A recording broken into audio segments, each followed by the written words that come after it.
আসসালামু আলাইকুম। আজকে আলাপ করব বিমান ভ্রমণ নিয়ে। বাচ্চা সহ পৃথিবীর বিভিন্ন দেশে বাংলাদেশ থেকে প্রায় ১.৫ কোটি প্রবাসী বিদেশে কর্মরত আছেন। আরও যারা বাংলাদেশ থেকে বিদেশে আসতে চাচ্ছেন তাদের জন্য আজকের এই ভিডিওটি। আপনারা বিমানবন্দরে কি কি প্রসেসিংয়ে বিমান পর্যন্ত পৌঁছাবেন এবং পরবর্তীতে যেই দেশে যাবেন সেই দেশে কি কি কাজ সম্পন্ন করে আপনারা বেরিয়ে আসতে পারবেন, এই ব্যাপারে আমার বাস্তব কিছু তথ্য নিয়ে আপনাদেরকে কিছু অভিজ্ঞতা দেওয়ার জন্য হাজির হয়েছি। আশা করি ভিডিওটি উপভোগ করবেন এবং আপনি যদি প্রবাসগামী হয়ে থাকেন তাহলে আপনার এই ভিডিওটি কাজে দেবে। পৃথিবীর যে দেশেই থাকুক না কেন, যত টাকার মালিকই হোক না কেন, তার একটা টান, হৃদয়ের একটা সুতা লেগে আছে বাংলাদেশে। একটা ঘুড়ি যখন আমরা উড়াই, ঘুড়ির নাটাইটা কিন্তু হাতেই থাকে। প্রথমত আমরা যখন বিদেশের জন্য প্রসেসিং শেষ করি, পাসপোর্ট, মেডিকেল, তারপরে হচ্ছে ৩ দিনের ট্রেনিং এবং যে বিএমইটি সার্টিফিকেট, এগুলি হাতে পাওয়ার পরেই এজেন্সি থেকে আমাদেরকে একটি বিমানের টিকেটের একটা ফর্ম দেয়। এটা হচ্ছে বিমানের টিকিট আপনি যে অনলাইনে ক্রয় করেছেন সে ব্যাপারে একটি ফর্ম। প্রতি নির্দিষ্ট দিনে আপনি আগে খেয়াল করবেন আপনি যেই ব্যাগগুলো নেবেন প্রবাসের উদ্দেশ্যে, সেটা আপনার যে বিমানের টিকিটের ফর্মটা আছে সেই ফর্মটাতে উল্লেখ করা থাকবে আপনি কত কেজি প্রোডাক্ট নিতে পারবেন, আপনি সাথে করে কত কেজি নিতে পারবেন এবং আপনি পার্সেল করে কত কেজি নিতে পারবেন। তো যথারীতি বাড়ি থেকে বের হওয়ার আগে অবশ্যই চেক করে নেবেন যে আপনার কাগজপত্র ঠিক আছে কিনা এবং যে বিধিনিষেধগুলো আছে যে কি কি জিনিস আপনি সঙ্গে বহন করতে পারবেন না ওইগুলি খেয়াল রাখবেন, নয়তোবা আপনি এ ব্যাপারে ভোগান্তিতে পড়তে পারেন। যাই হোক, আলহামদুলিল্লাহ সবার সাথে ক্ষমা সুন্দর কথাবার্তা বলে মা বাবা ভাই বোন বউ পাড়া প্রতিবেশী সবার সাথে কুশল বিনিময়ের মাধ্যমে আনুষ্ঠানিক একটা যাত্রা শেষ করবেন। কারণ এরকমও হতে পারে এই যাত্রাই আপনার শেষ যাত্রা। কারণ প্রবাসে অনেকে হাসি মুখে আসে, তারপরে নানা ধরনের দুর্ঘটনা হয়, এমনকি অনেকে কফিনের লাশ হয়েও দেশে যেতে হয়। সেকেন্ড স্টেপ হচ্ছে বিমানবন্দরের ভিতরে আপনি যখন টার্মিনালের ফার্স্ট গেট অতিক্রম করবেন, যখন সিকিউরিটি ব্লক থাকে, প্যাসেঞ্জার ছাড়া অন্য কোনো যাত্রী ঢুকতে পারে না। তো সেক্ষেত্রে আপনি আপনার যে পাসপোর্ট এবং বিমানের যে টিকিটের ফর্ম সেটা অবশ্যই আপনার হাতে রাখবেন এবং যে পার্সেল সেটা অবশ্যই ট্রলিতে রাখতে হতে, এটা বাধ্যতামূলক, কারণ সেটার ওজন অনেক বেশি হয়ে থাকে। ট্রলিতে করে কেটেতে বিসমিল্লাহির রহমানির রহিম বিমানবন্দরের প্রবেশ গেটে প্রবেশ করলেন। সিকিউরিটিটা আপনাকে স্ক্যান করতে পারে, আপনার বডিতে ভয় পাওয়ার কিছু নেই।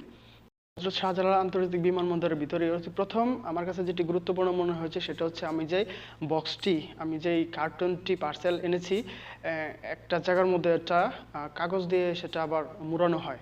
সেক্ষেত্রে আপনার কিছু টাকা সঙ্গে রাখতে হবে, যেমন মনে করেন খুব বেশি না হলেও বাংলাদেশি টাকায় 200 টাকার মতো আপনি সাথে রাখলেন, কারণ ওখানে এক একটা বক্স প্যাকেটিং করতে 100 টাকা 200 টাকার মতো নিয়ে থাকে। সুতরাং সেক্ষেত্রে আপনি 200 টাকার মতো সাথে রাখলেন। তার পরবর্তীতে যে প্রসেসিংটা সেটা হচ্ছে আপনি অবশ্যই একটা ট্রলির মাধ্যমে যে ইমিগ্রেশনের সিরিয়াল আছে সেখানে আপনার পাসপোর্ট, আপনার বিমানের যে অনলাইনের টিকিটের যে ফর্মটা আছে সেটা আপনি হাতে রাখবেন এবং আপনি যথারীতি সিরিয়ালে দাঁড়াবেন।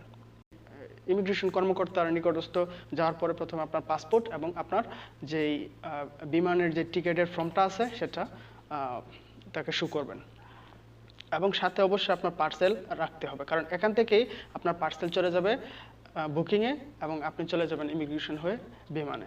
তো ওই ইমিগ্রেশনে কর্মকর্তারা আপনার ব্যাগটি স্ক্যানে দিবে আবারও এবং ওজন নির্ণয় করে তারপর আপনাকে অরিজিনালি যে বিমানের টিকিটটা সেটা আপনার হাতে ধরে দেবে এবং আপনি যে পার্সেলটা তাদেরকে হ্যান্ডওভার করেছেন সেটার দুটো স্টিকার থাকবে। একটা স্টিকার আপনার পার্সেলে যুক্ত করে দেবে তারা, আরেকটা স্টিকার আপনার হাতে দেবে। মনে রাখবেন এই স্টিকারটি অত্যন্ত গুরুত্বপূর্ণ, কারণ আপনি যখন পরবর্তী যেই দেশে প্রবেশ করার সাথে সাথে একজন বিমানবালা, সে পুরুষ হতে পারে মেয়ে হতে পারে, আপনাকে স্বাগতম জানাবে এবং যথারীতি আপনি ভিতরে ঢুকতে থাকবেন। ব্যাপারে না বুঝে থাকেন তাহলে অবশ্যই বিমানবালা অথবা কারো সাহায্য নিয়ে আপনি আপনার কাঙ্ক্ষিত সিটে গিয়ে বসলেন, তবে নার্ভাস ফিল করবেন না। যাই হোক, নির্দিষ্ট সময়ে আপনার বিমান থেকে একটা অ্যালাউন্স দিয়ে দিবে যে আপনারা আপনার সিট বেল্টটি বেঁধে ফেলুন, কিছুক্ষণের মধ্যে আমাদের বিমান সৌদি আরবের উদ্দেশ্যে অথবা রিয়াদের উদ্দেশ্যে অথবা বিভিন্ন আপনি যে দেশে যাচ্ছেন সেই দেশের উদ্দেশ্যে ছেড়ে যাবে বলে একটা অ্যালাউন্স ঘোষণা করবে। তো আপনার বিমানের আপনারা যে গাড়িতে চড়েন, গাড়িতে প্রাইভেট কারে চলে যে ধরনের সিট বেল্ট থাকে, বিমানও ঠিক সেম সিট বেল্ট থাকে, তো ওই সিটটি আপনারা শক্ত করে লাগিয়ে নেবেন। কারণ বিমান প্রথমে রানিং হয়, রানিং হওয়ার পরে যখন উপরের দিকে মুভ করে তখন আপনি কিছুটা অস্বস্তি ফিল করতে পারেন বা পড়ে যেতে পারেন, মাথা ঘোরাতে পারে। আমার ক্ষেত্রে তাই হয়েছে। জিনিস খেয়াল রাখবেন, আপনি যে দেশে যাচ্ছেন, অনেকে ট্রানজিটে বিভিন্ন দেশে যায়, অনেকে ডাইরেক্ট ফ্লাইটে বিভিন্ন দেশে যায়। তো ট্রানজিটে যারা যান তাদের সমস্যাটা একটু ভোগান্তি বেশি, সে বিমানটি তাকে মিস করে চলে গেছে। সুতরাং এই ব্যাপারে খেয়াল রাখবেন। আর যারা ডাইরেক্ট ফ্লাইটে থাকবেন তাদের মালা নাই। তবে বিমানে যে কর্মকর্তা আছে বিমানে, তাদের কাছে চেয়ে নেবেন যে আমি পানি খাবো অথবা আমি চা খাবো। আপনি বলার সাথে সাথেই তারা এটা ব্যবস্থা করে দেবে, অস্বস্তির কিছু নেই। আমি আমার পাশের সিটের এক ভদ্রলোক দেখলাম, আমার মনে হয় যে সে অভিজ্ঞ আছে একেবারে। তো সে আধা ঘন্টার মধ্যে সে বলছে যে পানি খাবো, কিছুক্ষণ পরে বলছে যে আমাকে একটা কফি দেন। সম্ভব। তো নার্ভাস ফিলের কিছু নাই, সেক্ষেত্রে আপনি আপনার সমস্যাটা বা আপনার আগ্রহটা চেয়ে নিতে পারেন যথারীতি। আলহামদুলিল্লাহ, পরবর্তীতে যে দেশে আপনি ল্যান্ড করবেন, যেমন আমার ক্ষেত্রে সৌদি আরবের রিয়াদে আমি ল্যান্ড করেছি। তো সেক্ষেত্রে কয়েকটা গেটের মাধ্যমে আপনাকে ল্যান্ড করাবে। যেমন বাংলাদেশ বিমান এয়ারলাইন্সের অনেক বড়, প্রায় 2000-এর উপরে এখানে আসন সংখ্যা রয়েছে এবং চারটা দরজা দিয়ে মানুষ বাইরে নামে। তো বাইরে নামার কোনো সিঁড়ি নেই আসলে, বিমানবন্দর থেকে একটা ভাসমান ব্রিজের মতো আসে, তো সেই ব্রিজের মাধ্যমে আর কি বাইরে যেতে হবে। সুতরাং যথারীতি বাংলাদেশের নিয়মের চাইতে অন্যান্য দেশের নিয়ম অবশ্যই চেঞ্জ। যেমন আমাদের হযরত শাহজালাল আন্তর্জাতিক বিমানবন্দরের ভিতরের যে প্রসেসিং, সেটা একরকম মোটামুটি বিরক্তিকরই, কারণ এখানে অনেকটা মানে মেনটেন করে না, কেউ কেউ মানে না। তবে সৌদি আরবে নামার পরেই আমি দেখলাম যে না, এখানে একটি রশির মাধ্যমে একটা বৃত্ত দেওয়া হয়েছে। মানুষ যারা যারা আসছে, প্যাসেঞ্জার যারা যারা আসছে, সবাই ওই বৃত্তের মধ্য দিয়ে সিরিয়ালে যেতে হয়, কেউ বাইরে যাওয়ার সুযোগ নেই। যাই হোক, সেখানে গিয়ে আপনার যথারীতি আপনার পাসপোর্ট শো করতে হবে, আর টিকেটের ছোট্ট একটা অংশ থাকে সেটা শো করবেন।